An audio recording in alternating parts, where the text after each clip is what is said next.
Aunty जो है ना, इतने चक्कर इतने पापड़ बेल के मुझे मेरे हस्बैंड से मिलाया, तो इस चीज़ के लिए भगवान की भी शुक्रगुजार हूँ। Hello my to family, welcome back to my to channel Kajal की दुनिया में आप सबका एक बार फिर से स्वागत है फ्रेंड्स। तो आज हम आते हैं पार्ट 11 में, लेकिन पार्ट 11 शुरू करने से पहले मैं आप लोगों को बता दूँ कि जो भी व्यूअर्स मेरे फर्स्ट पार्ट 11 को देख रहे हैं, तो उन लोगों से मेरा रिक्वेस्ट है आप स्टार्टिंग से जरूर देखिए। पार्ट 1 से पार्ट 10 तक मैंने अपनी स्टोरी, रियल स्टोरी शेयर की है। ये कोई बनावटी स्टोरी नहीं है, मेरी रियल स्टोरी है, मेरे साथ जैसे जैसे बीती है।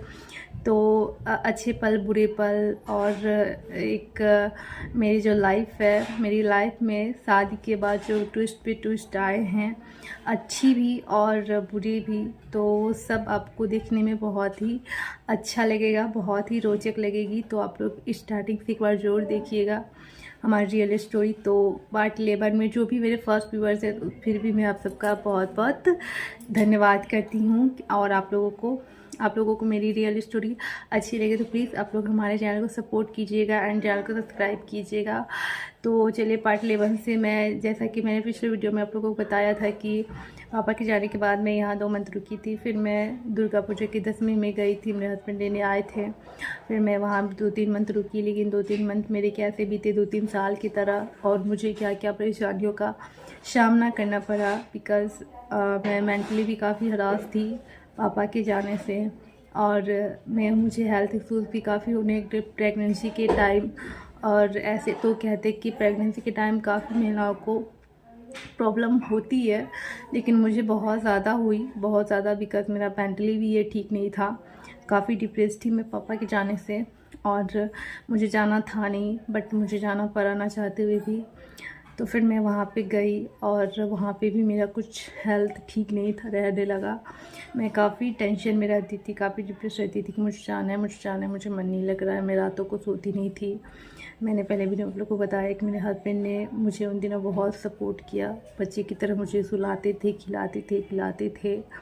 जैसा कि प्रेगनेंसी में बहुत ज़्यादा बॉडी दर्द, और आपका मूड स्विंग होते रहता है, चेंज होते रहता है, कब आपको मतलब खुश हो जाए, कब आप सैड हो जाए, बहुत चीज़ों का आपको ये फेस करना पड़ता है, चेंजनेस। तो वो चीज़ें भी मेरे साथ भी हुई, और बहुत ज़्यादा मतलब बुरे हालातों का सामना करना पड़ा, आप यूँ कह सकते हो। क्योंकि मैं रातों को सोती नहीं थी टेंशन के कारण, कि मुझे मन नहीं लग रहा, मुझे नींद नहीं आ रही, मुझे मम्मी की टेंशन होती थी, पापा का जाने का दुख होता था। तो काफ़ी ये सब चीज़ें मुझे परेशान करती थी मेंटली, फिज़िकली। तो फिर भी मेरे हस्बैंड मुझे सहला के, लोरी सुना के, कहानी बच्चे की तरह सुलाते थे। मैं खाना नहीं खाती थी, मैं प्रेगनेंसी में फ्रूट्स वगैरह नहीं लेती थी, मैं जूस नहीं पीती थी, मैं खाना नहीं खाती थी। तो कहते थे कि ऐसे में कैसे चलेगा, कम से कम बेबी का तो ख्याल रखो। लेकिन मैं तभी इतनी ज़्यादा इमोशनली और बहुत ज़्यादा ये हो गई थी कि मुझे अपनी बेबी का 1% भी ख्याल नहीं था कि मैं नहीं खाती उस पर क्या असर होगा। मुझे तभी थोड़ा सा भी ये केयर नहीं था। मैं बस अपने पापा के जाने के दुखों में ही मतलब भूल गई थी सारी चीज़ें, कि मेरे अंदर एक जान भी पल रही है, मुझे उसका भी कुछ सोचना होगा। मैंने 0% भी नहीं तभी सोचा अपने बेबी के बारे में, और मैं ऐसे ही कुछ भी नहीं खाती थी। और मेरे हस्बैंड तभी फाइनेंशियल शादी, और आप लोगों को मैंने बताया कि मेरे हस्बैंड के तरफ से ये शादी का कोई अभी सोचा नहीं था कि अभी शादी करनी है। बिकॉज़ उनके दूसरे भाई का जो शादी है वो 6 मंथ पहले हुआ था, तो इतनी जल्दी तो किसी के घर में शादी नहीं होती है। तो एक मैरिज करने के लिए जो एक फाइनेंशियल लेवल होना चाहिए स्टेबल, तो वो बिल्कुल भी नहीं थी। तो इस वजह से लेकिन हमें शादी करनी पड़ी, और किन हालातों में करनी पड़ी आप लोगों को मैंने वीडियो में शेयर किया है, आप लोग जाके देख लीजिएगा मेरा पिछला वीडियो। तो इसलिए काफ़ी ज़्यादा हमें फाइनेंशियल भी प्रॉब्लम झेलनी पड़ी उनकी वजह से भी। लेकिन फिर भी मेरे हस्बैंड ने उन दिनों भी मुझे कोई दिक्कत नहीं होने दी, ना तो फ्रूट्स की, ना तो ड्राई फ्रूट्स की। जूस वगैरह वो खुद से बना के मुझे देते थे, मैं फिर भी नहीं खाती थी। मुझे फ्रूट्स कट करके देते थे, मैं फिर भी नहीं खाती थी। एक तो मैं खाती नहीं थी, और खाती थी मुझे वॉमिटिंग हो जाती थी। तो मैं खुद चिड़ी एडिटेड, काफ़ी एडिटेड भी हो गई थी कि मुझे जाना है, और वो सुन नहीं रहे थे। तो इस वजह से मैं बिल्कुल भी और भी उनकी बातें नहीं मानती थी, तो और जूस वगैरह भी पीती थी तो मुझे वॉमिटिंग आ जाती। वो कहते थे, तो मैं कहती थी जूस वगैरह मैं पीऊँगी मुझे वॉमिटिंग आ जाएगी, कौन सा आप करेगा, आप करोगे, क्योंकि मैं ऐसे ही पहले से एडिटेड थी तो इस वजह से। तो उन्होंने बोला कि हाँ पियो, मैं साफ करूँगा। तो फिर मैंने पी ली और मैं बेड पे बैठ गई। फिर मुझे वॉमिटिंग आ गई, मैंने बेड पे ही कर दी क्योंकि मैं पहले से एडिटेड थी। तो फिर मैंने और जान के मैंने सोचा चलो ठीक है, कहते हैं देखते हैं। तो फिर मैंने बेड पे वॉमिटिंग कर दिया और मैं वहाँ से हट गई, लो साफ़ करो। तो फिर भी उन्होंने बेड शीट जो भी है सारा कुछ खुद से साफ़ किया।